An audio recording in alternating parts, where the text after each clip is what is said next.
Hey guys, Caleb Brown, New Planner Recruiting. Glad to be with you this week. So happy holidays, Merry Christmas. We're approaching the Christmas season here. I hope you have a great time with your family and friends, get some rest and relaxation. Should you leave your bonus on the table for a new job? So a lot of people are looking for new jobs, but they may be hesitant to accept a job or to look right now because they know that they're going to have a deferred bonus.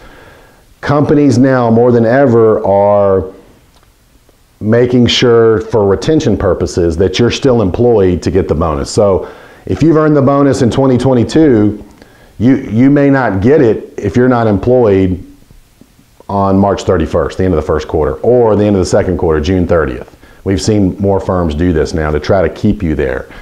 So let's just talk about some pros and cons of staying versus leaving, at least from the bonus perspective. So if you stay, you're obviously going to get the money. All right, great.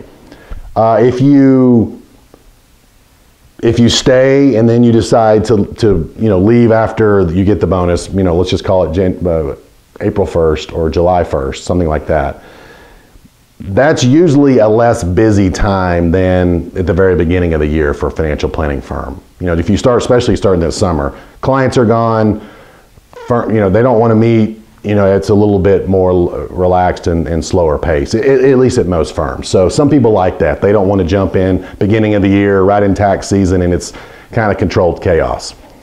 The last thing to consider, and this is more of the con, is let's say you guys agree, you and the new firm agree to a start date on May 1st or June 1st or July, whatever it is.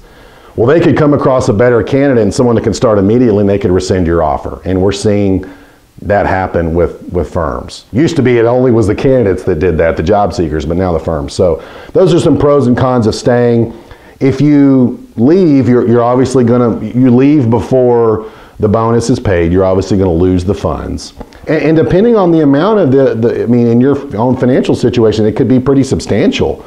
So you need to be looking at this in your own, financial planning. But again, just like everything else, money is not everything. If you're miserable in this job, or it's a better growth opportunity, or even if you have to take one step back, it might be worth foregoing, a few $1,000s or 10, whatever it is, whatever the number is.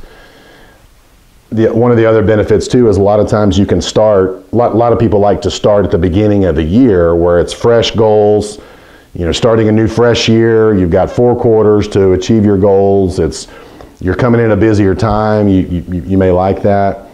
And if you are worried about the financials, you could always go to the client, if you're still negotiating, and just say, look, I'm gonna have to leave a $10,000 bonus on the table.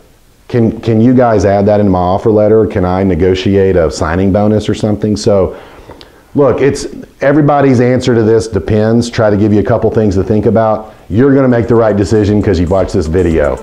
Merry Christmas, happy holidays. We'll see you next time. Bye-bye.